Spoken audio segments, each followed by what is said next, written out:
Hola, soy Yoyo Salfate, director de arte y autor de Invicto y León para Planeta de Cómics. En los 90 había una escena bastante activa y había muchas revistas de cómics. Tuve la suerte de poder publicar en la mayoría de ellas, pero publiqué particularmente en Trauco. Después de un tiempo tuve la suerte de poder empezar a trabajar ya como parte del equipo en la dirección de arte de la revista por mucho tiempo. Todo eso era como un centro cultural, había muchas cosas que giraban en torno a la revista. Andaba Pedro Lemebel, andaban, no sé, los fiscales de ad hoc, Andrés Pérez. Mucha de la actividad cultural giraba en esa época, ¿no? Era una época bastante dura por lo demás. Después de ahí me fui a trabajar a Salo, donde trabajé en el álbum Galería del Terror y en Basurita. Y de ahí me dediqué mucho tiempo a los videojuegos educativos. Desarrollé toda la serie de Labra Palabra con varios juegos diferentes. Y paralelo trabajé como director de arte en Oguma Pato en Rapa Nui y también en la película Selnik, el verdadero Robinson Crusoe. La verdad es que mi experiencia ha sido vasta. He tenido la suerte de poder trabajar en diferentes áreas, desde la editorial a la audiovisual, pero hace poco retomé el cómics, ya que me permite moverme y poder estar generando mi obra desde cualquier lugar. Publiqué primero Invicto y ahora recién voy a publicar León. Mi interés es llevar las dos obras en algún minuto a una pieza audiovisual, que sea un anime o una serie para las plataformas. Con la editorial estaba la idea de hacer una serie sobre fútbol, ¿ya? Yo tenía esta idea de usar el fútbol como una excusa para contar la historia de Chile. Entonces, terminando León, quedábamos en el 41 y de ahí tenía que tomar una historia. Y me resultaba súper atractivo el mundial como una inflexión importante en la historia del país, pero particularmente en la del fútbol. Y cuando hice el lanzamiento tuve la suerte que me acompañó Carlos Caselli. Y con él surgió la figura de Leonel Sánchez. Leonel evidentemente ya no está con nosotros, entonces tuve que hacer una alegoría en que al final me sirvió como una inspiración, ¿no? Es como sobre la base que armo mi historia. Pero tiene que ver con eso. Me resultó súper interesante, además de que alguien del Colo-Colo tuviera tanto respeto por una figura emblemática de la U. Claro, con el tiempo me enteré que también había jugado en Colo-Colo y en Palestino. Yo aprendí a hacer cómics o guiones de cómics en unos talleres con el Alejandro Jodorowsky. Entonces siempre está esta percepción del arte como una herramienta de sanación para uno y para los demás. Y en esta historia en particular trabajé el tema como de las expectativas de los padres, un poco de la explotación de estas personas talentosas, ¿no? Que se ven enfrentadas a un entorno que tiene muchas expectativas de ellos porque son genios desde chicos. Entonces yo te diría que como ese es el aspecto en que me sentí un poco más reflejado. Al final tiene que ver con eso. Invicto tenía que ver con la paternidad, este tiene más que ver con la maternidad, pero al final tiene que ver con la búsqueda de un camino propio. De poder al final ser leal con uno mismo. Tiene mucho que ver con la autoestima, con saber un poco escuchar los caminos que te va ofreciendo la vida. Ya en la historia hay muchas decisiones que tiene que ir tomando el personaje para al final ser leal con él mismo y con lo que él quiere y no con las expectativas que tienen los demás de él. No, más bien hice mucho trabajo de recopilación de información, hice mucha investigación.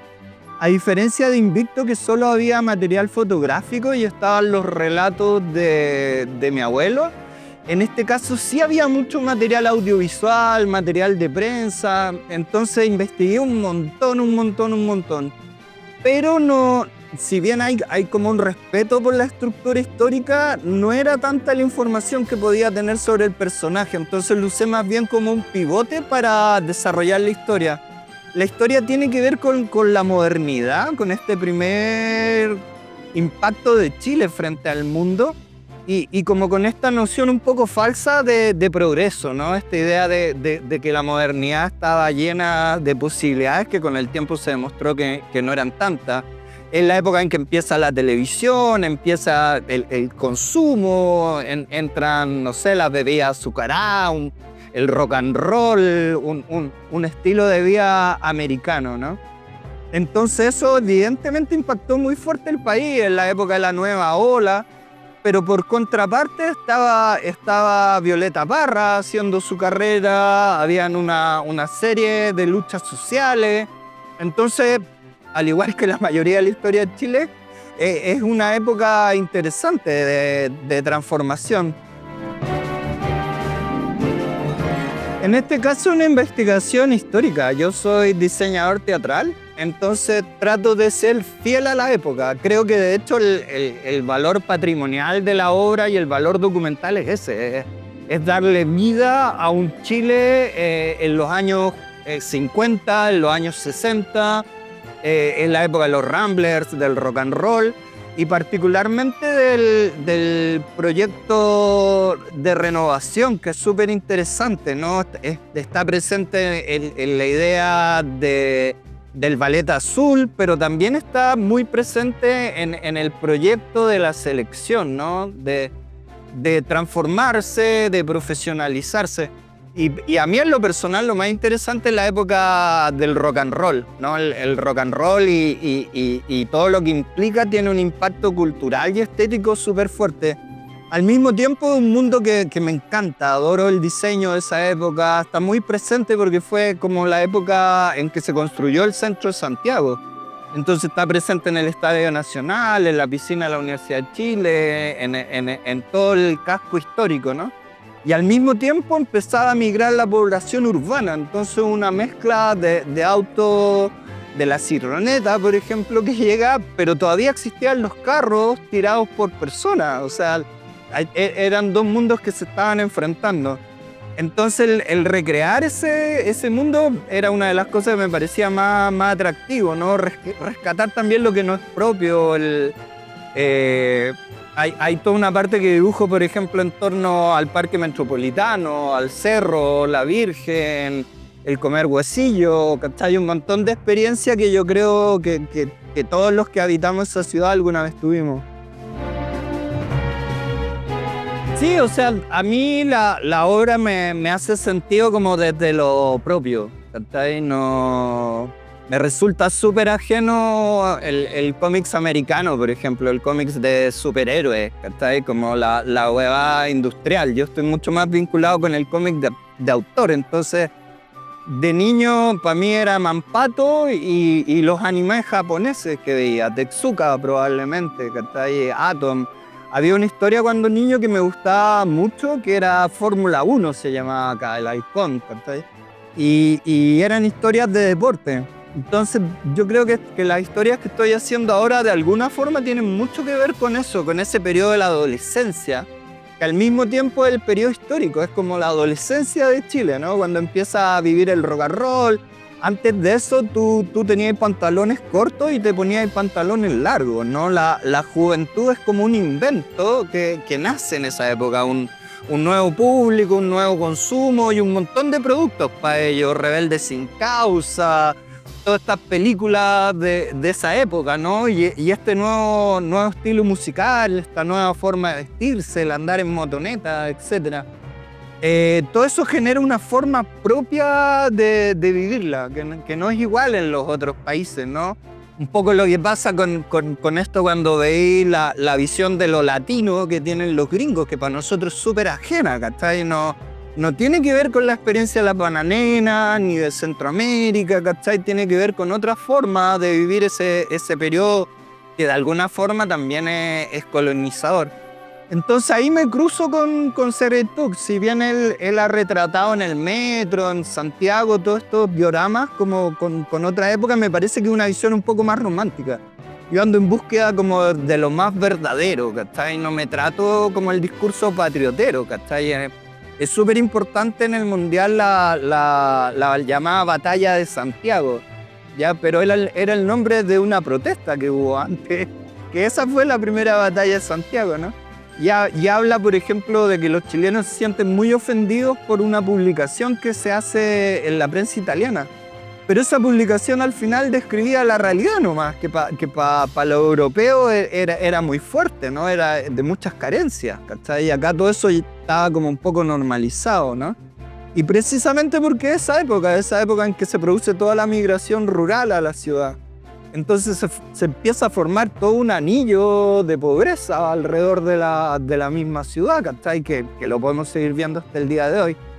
Entonces hay un poco también de no quererse ver con quizás lo malo, pero también con lo bueno. Hay muchas cosas súper positivas en esto, en la capacidad de resiliencia, de poder organizar un mundial después de un terremoto, en un equipo de jóvenes con poca experiencia que se tienen que enfrentar equipos europeos que eran máquinas de fútbol, ¿no? Entonces hay una forma también de hacerlo desde los chilenos, desde la picardía, desde una cosa un poco más aguerrida quizá, pero que al final no resulta propio. Entonces ando en busca de ese rescate y tratando de hacer puente, de poder hacer puente entre esta generación, que era más bien la de mis padres, y la generación de ahora, ¿no? O sea, fundamental. Para mí el libro, el cómics es la plataforma para construir un relato audiovisual. A mí lo que me interesa al final es poder hacer animes con esta serie y probablemente hacer un tercer libro que cubra todo el periodo histórico moderno de Chile. O sea, que tú al ver estos 3 cortos podáis tener una noción práctica de lo que es la historia chilena en esa época, ¿no? Que quede un documento. Con la obra que hice en los 90 ocurrió un poco eso. Te permite tener una visión histórica de esa época. Entonces busco recrear un poco lo mismo, pero sí, me interesa mucho y de hecho yo te diría que está bien pensado, sí. O sea, como un anime, puede ser un videojuego, puede tener muchas hojas. Me interesaría desarrollar otros productos. Le puse glosario a todos estos libros por lo mismo, de manera que se puedan utilizar en la sala de clase, que te invite a investigar un poco más sobre el tema. Hay muchas cosas que las dejo abiertas para que los más curiosos puedan después ahondar más en el relato, ¿no? Para mí el anime es como una respuesta a lo americano. Yo creo que lo americano llegó a un nivel de propaganda, de falsedad, que se desconectó totalmente de la audiencia. Entonces en el anime hay relatos más profundos, personajes que no siempre ganan, que tienen mucho más capas de profundidad y una producción amplísima. Entonces es muy fácil que te sientas identificado con alguno de los géneros. O sea, hay anime para todos, para todas las edades, para todos los gustos. Y tiene que ver también con un criterio de producción, de minimalismo, de hacerlo más viable. Creo que además hoy día con la inteligencia artificial, los medios digitales, esto va a seguir creciendo más. Pero no tiene que ver con el aparecer japonés o el aparecer coreano. Yo creo que tiene que ver con un profundo cambio cultural, ¿no? Que se expresa incluso en los hegemones políticos. Hay una decadencia de un proyecto cultural y frente a eso están haciendo algo nuevo. Y probablemente muchos encuentran más similitudes culturales en eso que lo mismo que hablaba. O sea, nuestra visión de lo latino quizás es mucho más otaku que de lo que creemos, ¿no? No es casual también el éxito de nuestros autores. Los autores de manga están publicando en todos lados con mucho éxito. Hay muchos que al mismo tiempo están también tomando nuestros relatos patrimoniales, adaptándolos, pero tienen que ver con lo que no es propio.